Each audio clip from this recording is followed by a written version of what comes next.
Dhaggeeffattootni oduutiin jalqabaanii dubbii himaan TPLF Getaachoo Radaan yoo gurii Tigraay hin kaafamin humnoonni isaanii Finfinnee akka duulan BBC'tti hima. Getaachoon kan sagantaa Focus on Africa waliin turtii taasisee nagaa Itoophiyaa kan gufuus taa'ee karaa waraanaa kan ministeerri muummee Abiy Ahmad rakkoo jirtu furuun barbaadu jedhe.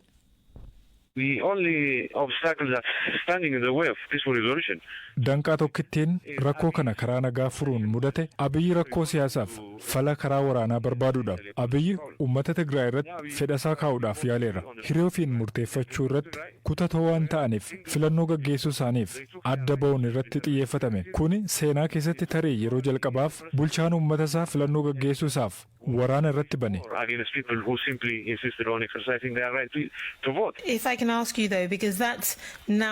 Asiit kan si gaafadhu adoo mootummaan jiddu galeessaa yeroo biraatti hadabru jedhu filannoo geggeessitanii mee waan ammaatti haceenu bara 2021tti mootummaan federaalaa karaa waraanaan fal barbaadaa jira jettu isanoo humnoonni keessan wobbo waliin lolaa jira gar Finfinneetti duulaa jirtu yaadi keessan maali? Uummata keenya hudhame baraaruu qabna. Hanga hudhaan Abiyyiin irratti kaa'ame daa'imman ajjeesaa jirutti, hanga uummata keenya beelessuun jilbeeffachiisuu yaalutti, hanga sirni beelaa fi hongeen daa'imman ajjeesuu irra taa'etti tarkaanfii barbaachisu fudhachuu itti fufna.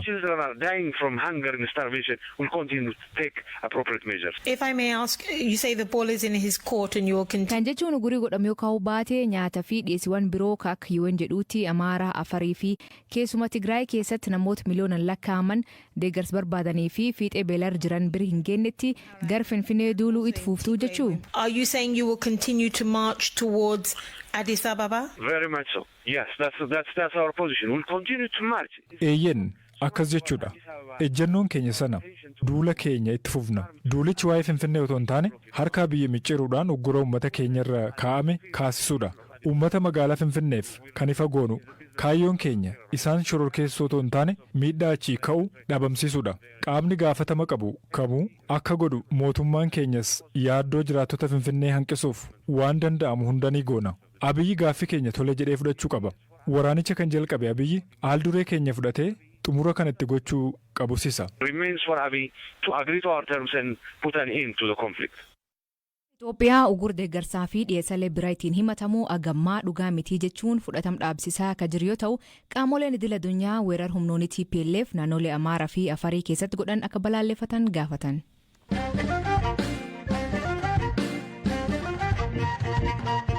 Gamtaan Afrikaa fi US waraan Itoophiyaa deemaa jir dhaabuu fi yeroon jiru diqoo jedha. Mani maree nageen UN kan waraan Itoophiyaa irraa mari'achuu fi kalee galgal kortaasisan ergama addaa gamtaa Afrikaa Olusegun Obasanjoo fi UN hoggantuu dhimma siyaasaa Rosemary Dikaaloo dhageeffate.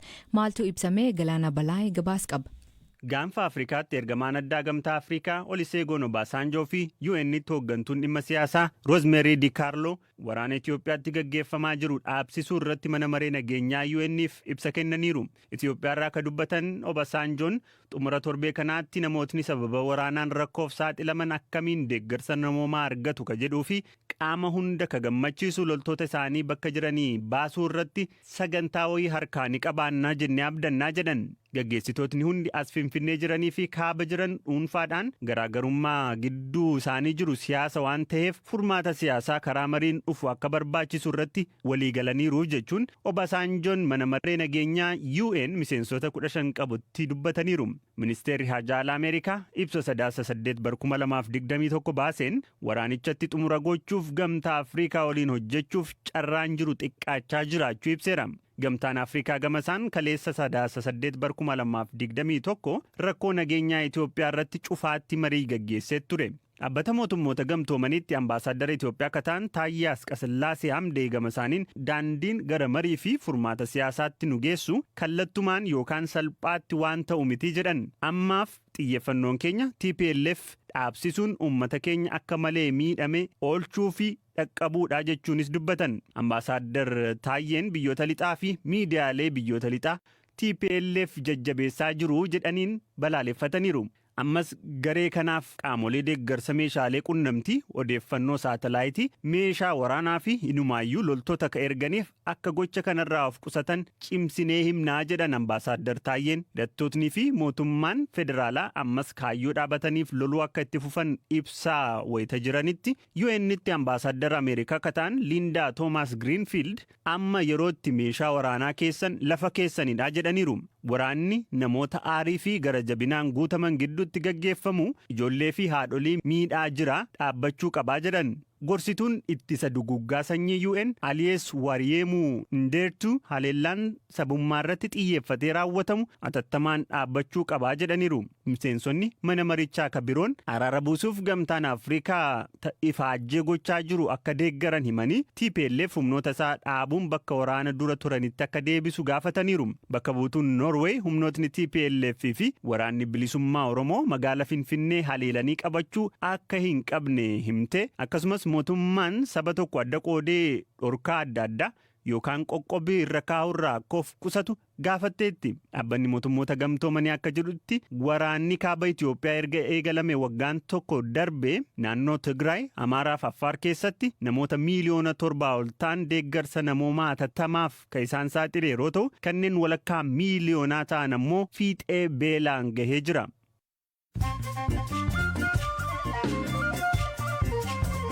Dhaggeeffattoonni namoota gaggabaaboo addunyaa isaanii dhiyeessaa jalqabaanii dhaabbanni biyyoota gamtoomanii hojjettoonni isaa 9 fi maatiin isaanii Finfinneetti mootummaa Itoophiyaan to'atamuu hima. Dubbi himaa ministeera haajala Itoophiyaa hojjettoonni isaanii akka dhiisan gaafatamuu dubbata. Sababni isaan qabamaniif agammaa if hin godhamne.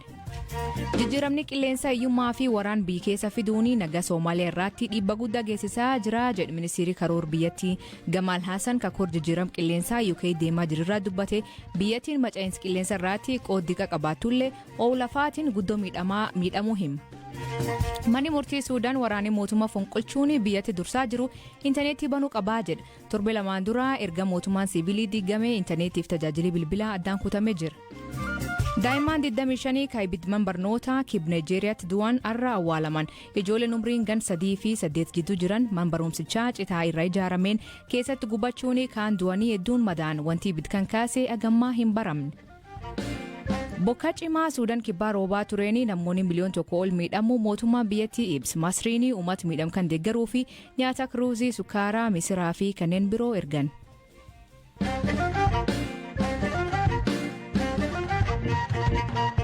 Lola torbe tokkoon dura kaaba Itoophiyaa naannoo Amaaraa godina Addis Ababa Oromoo seenanii namoonni du'anii saamichi garagara adeemsifame akkasumas gudeetiin raawwatame jedhu bulchaan godinichaa. Humnoonni TPLF fi waraanni bilisummaa Oromoo magaala gudditti godinichaa kamisee dabalatee magaalota biraa to'achuu ibsan. Bulchaan godinichaa obbo Ahmed Hassan garuu biftas gabbaa'een to'annoo jala oolchuu aduun taane dhukaasa garagaraatu adeemsifamaa jira jedhu Waayilikee Nabtaamuu Xibaabuu aanaalee lolii itti gaggeeffamaa jiru gaafate.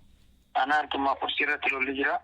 Lolli inni ifa bahee jechuudha. Inni ifa ta'e achirratti ni adeema. Amma bakka hundatti garuu lolleen gosa guutuu lola adeemsisaa jira kan jiru. 4-5 ta'ee lolaa jira jechuudha. Mee haala uummataa natti maatarii uummanni qe'ee isaatti buqqa'ee haala akkamiirratti argamaa eessa qubatanii jiru? Akka waliigalatti uummanni qe'eerra buqqa'e hin jiru. Garuu uummanni keenya hin buqqa'us Arangaaraatti dhufe lafa taarra ta'ee lafa taarraa qolata malee lafa saadhaa gadhiistee uummata hin qabnu uummanni keenya lafuma saarra ta'ee warra sadii guutuuf warra saamuu dhufu warra sagudee dhufu warra Oromoo cabsuudhaaf dhufu warra Itoophiyaa diiguudhaaf dhufu lafuma saarra ta'ee falmataa jira jechuudha. Tarkaanfiin gama mootummaatiin fudhatamaa jiru maal fakkaata akkasumas immoo lolli kun akka godina keessanitti gama dhaabbachuutiin abdiin jiru maali? Abdiin jiru ofirraa lolanii ofirraa deebisuu qofa. Gama gargaarsa namoomaatiin wanti jiru maali? Tarii uummanni gargaarsa argachaa jira? Gargaarsi godhamaatii jiru ammas hin jiru. Keessumattuu akka godina keenyaatti jechuudha gargaarsi godhamaatii jiru amma hin jiru. Haleellaan qilleensarraan yookaan dirooniidhaan raawwatamaa jira lammiileen nagaa ajjeefamaa jiru wanti jedhu ni jira. Kanarratti maal jettu isin? Kun hanga ammatti godina keenya keessatti kan raawwatamee miti. Olola garaagaraadha. Itoophiyaa diiguudhaaf olola adeemsifamu keessa olola isa tokko godhamee fudhatamaan alatti dirooniidhaan bakkeen lolli hin jirre bakkeen nagahaa akkasumas uummanni nagahaa uummanni lola keessa hin jirre uummanni hin lolle uummanni badiidhaaf hin deemne yerooniidhaan hamma ammatti hin dhaabne kunis soba haqarraa fagoo jirudha. Haleellaan lola qofa kan jiru.